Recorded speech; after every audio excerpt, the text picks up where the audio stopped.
이 아침에 하나님께서 우리에게 주시는 말씀은 이사야 53장입니다. 이사야 53장 1절부터 12절까지 말씀입니다. 구약성경 이사야 53장 1절부터 12절까지 말씀을 저와 여러분이 함께 합독하도록 하겠습니다.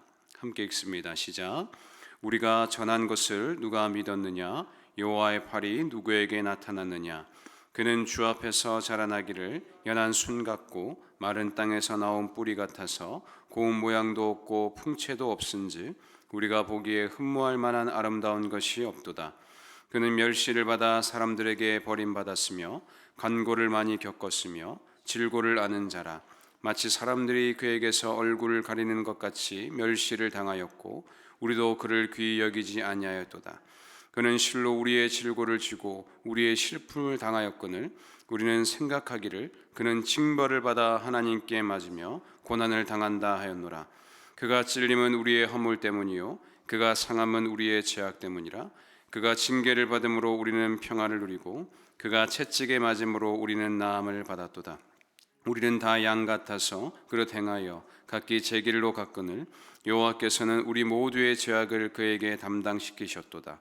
그가 곤욕을 당하여 괴로울 때에도 그의 입을 열지 아니하였으며 마치 도수장으로 끌려가는 어린 양과 털 깎는 자 앞에서 잠잠한 양같이 그의 입을 열지 아니하였도다.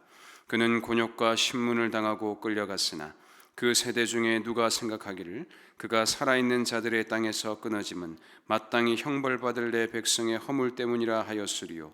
그는 강포를 행하지 아니하였고 그의 입에 거짓이 없었으나 그의 무덤이 악인들과 함께 있었으며 그가 죽은 후에 부자와 함께 있었도다. 여호와께서 그에게 상함을 받게 하시기를 원하사 질고를 당하게 하셨은즉 그의 영혼을 속건제물로 드리기에 이르면 그가 씨를 보게 되며 그의 날은 길 것이요 또 그의 손으로 여호와께서 기뻐하시는 뜻을 성취하리로다. 그가 자기 영혼에 수고한 것을 보고 만족하게 여길 것이라. 나의 의로운 종이 자기 지식으로 많은 사람을 의롭게 하며 또 그들의 죄악을 친히 담당하리로다. 그러므로 내가 그에게 존귀한 자와 함께 몫을 받게 하며 강한 자와 함께 탈취한 것을 나누게 하리니 이는 그가 자기 영혼을 버려 사망에 이르게 하며 범죄자 중 하나로 헤아림을 받았음이니라.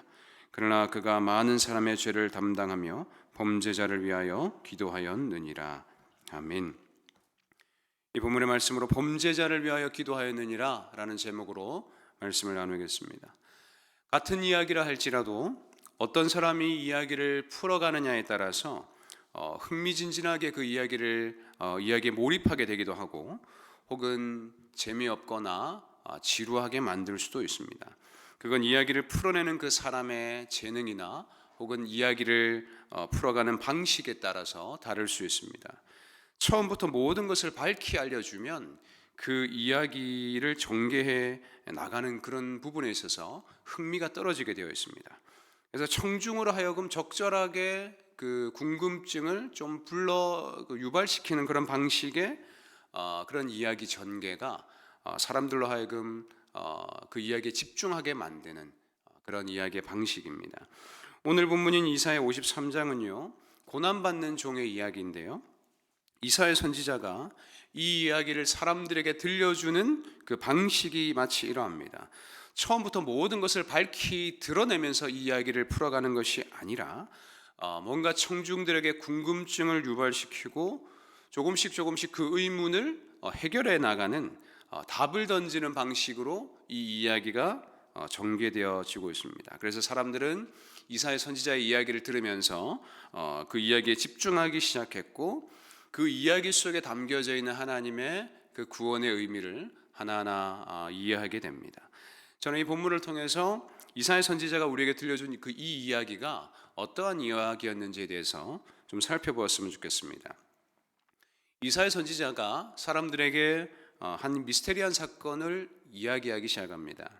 사람들은 그 선지자의 이야기를 귀담아 듣기 시작했습니다.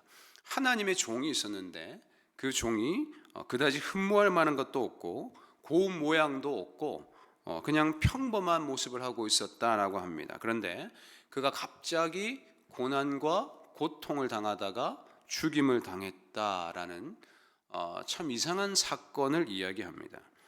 이야기의 시작부터 두 가지의 의문이 들어집니다. 첫째는 하나님의 종인데 별로 흠모할 만한 것도 없고 그리 매력적인 모습이 아니었다라는 것, 이런 의문점이 하나 들어집니다. 좀 의아했을 것 같아요. 왜냐하면 당시 사람들은 하나님의 종이라고 했을 때에 뭔가 좀 거룩하고 능력이 많고 매력적이고 보통 사람들하고는 좀 다른 그런 모습들을 되게 상상하면서 그렇게 생각을 갖고 있었을 건데 전혀 그런 모습을 갖고 있지 않았다라고 이야기하는 겁니다. 조금은 의아했을 것 같아요. 그런데 이 정도는 이해할 수 있습니다. 하나님의 종이라 하더라도 꼭 매력적이어야 한다는 법은 없으니까 이런 부분은 충분히 이해할 수 있을 것 같아요. 그런데 진짜 의문은 두 번째입니다. 갑자기 그 종이 고난을 당하고 고통을 당하고 죽임을 당했다라고 선지자가 얘기하더라는 거예요. 사람들은 생각했을 겁니다. 왜 갑자기 이 종이 고통을 당하고 왜 갑자기 하나님의 종이 죽임을 당했는가? 하나님의 종에게 도대체 무슨 일이 일어난 건가라는 의문을 갖게 됩니다. 그리고 사람들은 이 종에 대해서 그 종의 고난과 고통과 죽음에 대해서 이런저런 이야기를 나누었을 겁니다. 서로 이런저런 추론을 했겠죠.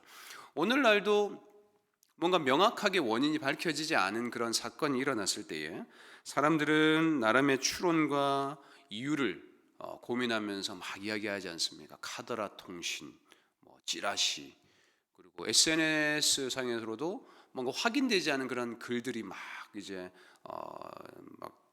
그렇게 돌아다니잖아요, 그죠? 그런 것들이 지금의 시대도 많은 것처럼 당시에도 이 이야기를 듣는 사람들이 그 종에 대해서 나름대로 의문을 가지고 추론을 하면서 이런저런 이야기를 만들어냈을 것 같습니다. 그리고 그 당시에 가장 유력한 추론이 뭐였냐면요, 그 사람 하나님의 종인 줄 알았는데 알고 보니까 사기꾼이었나 봐. 하나님의 종이라고 사칭하면서 사람들을 막 선동하더니만 정의의 공의의 하나님께서 그를 가만두지 않고 징계하시고 결국 하나님의 심판을 받아서 죽었구만. 이런 이야기가 사람들 안에서 막 이제 돌아다니기 시작합니다. 사람들이 왜 이런 얘기를 했을까요?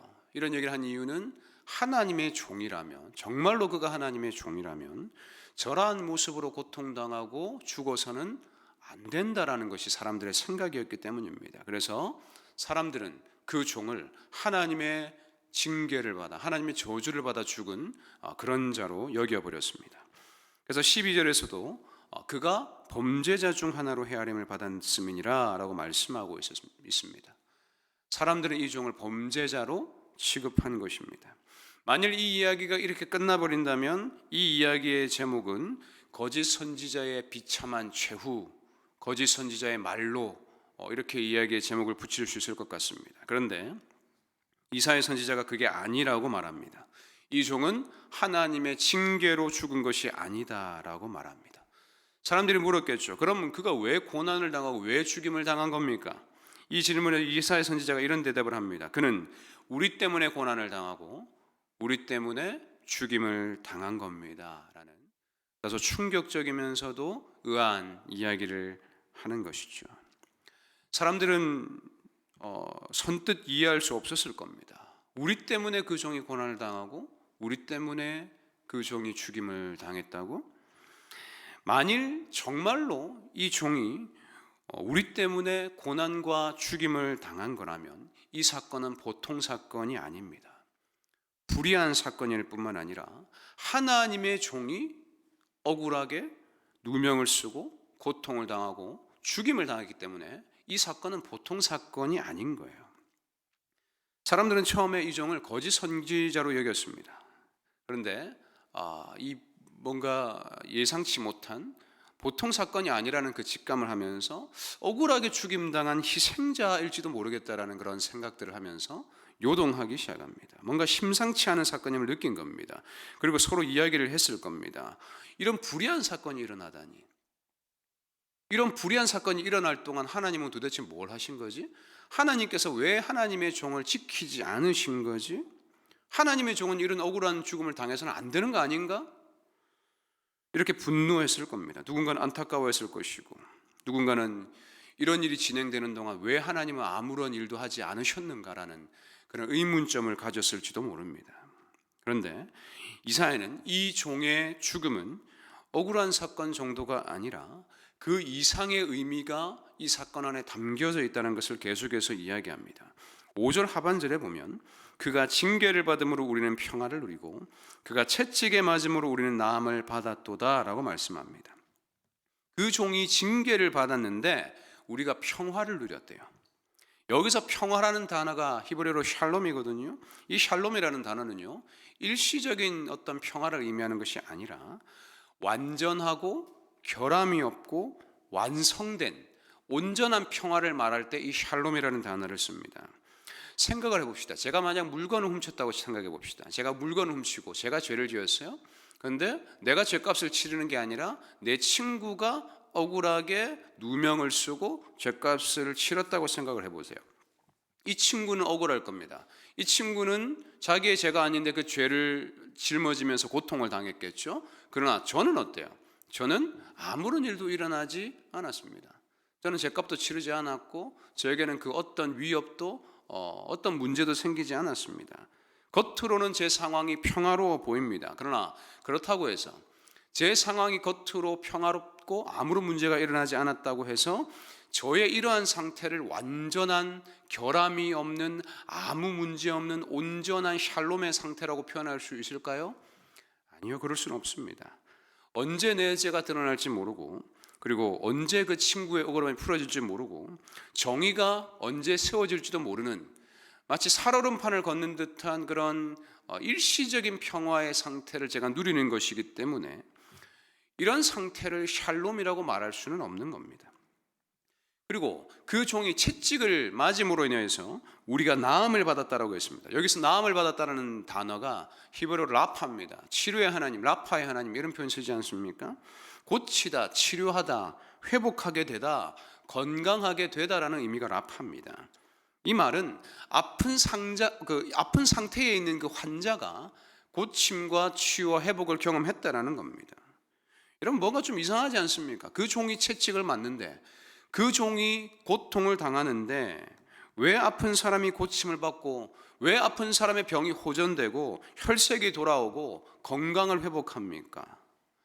이 종이 아프고 이 종이 고통당하는 것이 왜 환자들의 회복으로 이어집니까?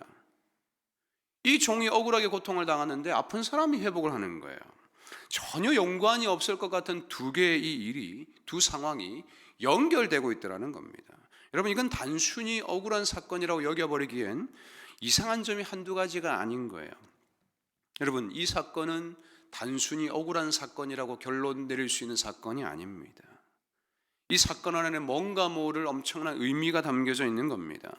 어느 거짓 선지자가 하나님의 징계와 저주를 받아 심판당하는 사건도 아니고 억울하게 모함을 당해서 죽은 사건도 아닙니다. 이 종의 죽음, 이 종의 고통은 이상하게도 사람들을 회복시키는 결과를 낳고 있습니다. 이 이야기를 듣고 있던 사람들은 어떤 생각을 했을까요? 이 이야기에 굉장히 몰입했을 것 같습니다. 아마도 이런 생각을 했을 것 같아요. 아, 이거 뭔가 있다. 이 사건 단순한 사건 아니다. 이건 우리가 좀 고민해 봐야 될, 깊이 있게 집중하고 관심을 가져야 될 사건이다. 이사야 선지자 이야기에 사람들은 이런 생각을 했을 겁니다. 그리고 이사야가 드디어 이 사건의 본질을 사람들에게 알려주고 있습니다. 6절을 같이 읽겠습니다. 시작. 우리는 다 양 같아서 그릇 행하여 각기 제 길로 갔거늘 여호와께서는 우리 모두의 죄악을 그에게 담당시키셨도다. 아멘. 이 사건의 내막이 드디어 밝혀집니다. 이사야는 이 모든 일이 여호와의 뜻대로 이루어진 일이라는 정말로 충격적인 이야기를 던집니다. 사람들은 충격을 받았을 겁니다. 아니 어떻게 이런 억울한 사건이 여호와께로부터 나올 수 있단 말인가, 이런 생각을 했습니다. 사람들의 이성과 논리는 이해하기 어렵습니다. 왜냐하면 하나님의 성품은 정의와 공의의 하나님이시거든요. 정의와 공의의 하나님이 어떻게 이러한 일을 계획하시고 이러한 일을 실행할 수 있단 말인가, 이건 하나님의 성품을 생각해 볼 때에 전혀 부합하지 않는 사건이라 할 수 있습니다. 사람들은 이사야 선지자의 말을 듣고 충격을 받았을 겁니다. 그리고 혼란스러워했을 겁니다. 어떻게 이런 일이 하나님으로부터 날 수 있단 말인가? 잠시 혼란했던 마음을 진정시키고 사람들은 이 종을 다시 바라보기 시작합니다. 이전에는 단순히 억울한 사건의 희생자 정도로 여겼는데 이제는 이 종이 우리의 죄를 짊어지고 우리의 죄를 대신 담당하고 고통과 죽임을 당한 자라는 대속적 관점에서 이 종의 고통과 죽음을 바라보기 시작했다는 거예요. 이 순간 사람들은 정신이 번쩍 들었을 것 같습니다. 여호와께서 이런 일을 계획하셨다니. 이 종이 고통당하고 죽임을 당한 이유가 바로 나 때문이었다니. 내가 감당해야 될 그 고통을 이 종이 대신 짊어지고 감당한 거였다니. 사람들은 이런 깨달음을 얻었을 겁니다. 그런데 이사야는 계속해서 더 충격적인 이야기를 이어갑니다. 7절입니다. 시작. 그가 곤욕을 당할 때에 괴로울 때에도 그의 입을 열지 아니하였으며 마치 도수장으로 끌려가는 어린 양과 털 깎는 자 앞에서 잠잠한 양같이 그의 입을 열지 아니하였도다. 아멘. 사실 그 종은 하나님 앞에 항변할 수 있었습니다.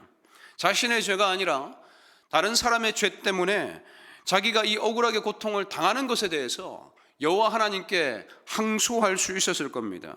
정의의 하나님이니 이 모든 불의를 깨뜨려 주시고 정의를 온전히 세워달라고, 이건 불의한 일이라고, 나는 이 죄를 대신 짊어질 이유가 없다고 이렇게 따질 수도 있었을 것 같습니다. 그런데 그 종은 그 곤욕을 당하고 그 괴로움과 고통을 당하는 중에도 입을 열지 아니하였고 잠잠한 양과 같이 그 죽음을 묵묵히 받아들였습니다. 그 종의 모습을 본 사람들은 더 큰 충격에 빠졌을 겁니다. 아니, 왜 아무 말도 하지 않는가? 왜 억울하다고 말하지 않는가?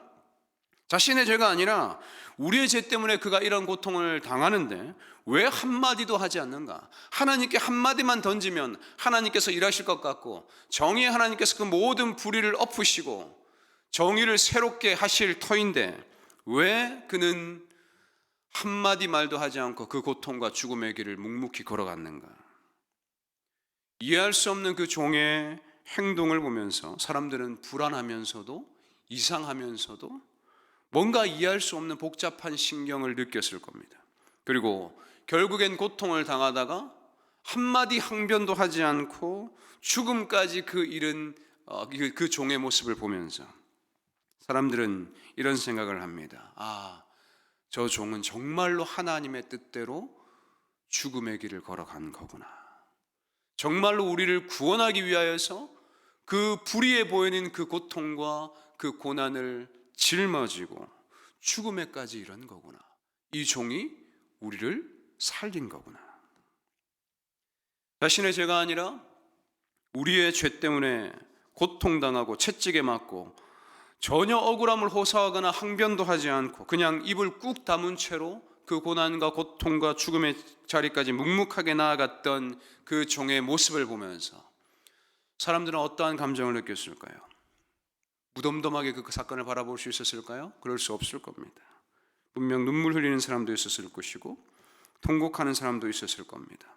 나의 죄 때문에 하나님의 종이 불의해 보이는 그 저주와 징계와 죽음을 당했다면, 그리고 그 죽음이 우리를 살렸다면, 그 죽음에 이르기까지 단 한마디도 하지 아니하고 묵묵하게 그 길을 갔다면 그 사건 앞에서 아무런 감흥 없이 감정의 변화 없이 그 사건을 바라보는 사람은 없었을 겁니다. 사랑하는 여러분, 예수의 십자가 고난과 죽음이 마치 이러한 사건입니다. 예수의 십자가 사건은요, 보통 사건이 아닙니다. 언뜻 보기에는 이해되지 않을 듯한 미스테리한 요소들이 이 사건 안에 많이 담겨져 있습니다. 그게 바로 예수 십자가의 사건입니다. 우리가 그 사건을 제대로 이해하지 못하면 예수를 범죄자처럼 여겨버릴 수 있습니다. 그 죽음을 오해할 수 있고 그냥 억울하게 희생당한 그런 사람 정도로 여겨버릴 수 있습니다. 그리고 이 사건을 제대로 이해하지 못하면 그 죽음이 우리의 생명과 아무런 연관 없는 사건으로 그칠 수도 있습니다. 그러나 그 사건 안에 우리를 구원하시기 위해서 계획하신 여호와 하나님의 의도가 있었고, 그리고 그 고통과 죽음이 우리의 죄를 대속하시기 위한 고통이고 죽음이었다는 것을 깨달을 때에 그 예수의 죽음이 우리의 생명이 됩니다. 예수는 사람들에게 범죄자 취급을 받았으나 그는 사실 많은 사람의 죄를 담당하고 범죄자를 위하여 오히려 기도하셨던 분이십니다. 겟세마네 동산에서 아버지의 뜻대로 순종하겠다라는 기도를 드리고 십자가상에서 자기를 조롱하는 자들을 향하여서 아버지 저들을 사하여 주옵소서, 자기들이 하는 것을 알지 못함이니이다 라는, 오히려 범죄자들을 위하여서 부르짖고 기도하신 분이 예수 그리스도십니다. 사랑하는 여러분, 우리가 십자가를 바라볼 때에 범죄자 예수가 아니라 나 자신이 오히려 범죄자라는 것이 그 십자가 속에서 보여야 합니다. 내가 마땅히 저 십자가에 매달려 죽어야 한다는 그 사실이 십자가 안에서 보여야 합니다. 범죄자인 나를 위하여 기도하시고 그 죄를 뒤집어 쓰고 십자가에 달리신 그 예수 그리스도의 대속적 죽음이 그 십자가 안에 담겨져 있다는 사실을 우리는 깨달아야 합니다. 그 사실이 내 안에 전적으로 인정되고 용납되고 받아들여질 때에 그 억울해 보이는 그 죽음이 나에게 있어서 생명이 되어지는 것입니다. 그 고난과 죽음이 나를 치유하는 사건이 되어지는 것입니다. 사랑하는 여러분, 이 고난 주간, 주께서 걸어가신 그 고난과 그 십자가의 길, 사실은 내가 걸어가야 했던, 내가 마땅히 짊어져야 됐던 그 길이라는 사실을 가슴 깊이 새기십시오.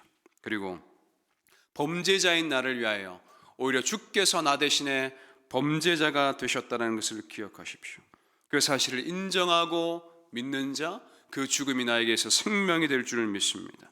그 예수의 고난과 죽음이 나에게 풍성한 은혜가 되고 우리의 삶을 온전히 회복시키고 살리는 은혜의 사건이 될 줄 믿습니다. 그런 은혜가 저와 여러분의 삶 가운데 부어지기를 주의 이름으로 축원드립니다.